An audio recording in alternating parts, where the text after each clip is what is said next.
Turning now to some health news tonight. Cases of whooping cough continue to climb here at home as well as nationwide. The highly contagious respiratory illness marked by severe coughing. Since November, the number of cases in Lancaster County has gone up, reaching a high of 29 so far this month, according to the health department. We spoke with a pediatrician here in Lincoln that says it's especially dangerous for younger children who should be getting those vaccinations through their first years of life. The spread of this disease can also be slowed down by using common health practices such as washing your hands or wearing a mask if you are sick.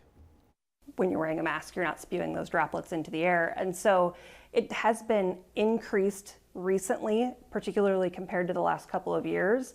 Part of that is that we're not wearing masks as universally anymore. Part of that might be decreased vaccination rates.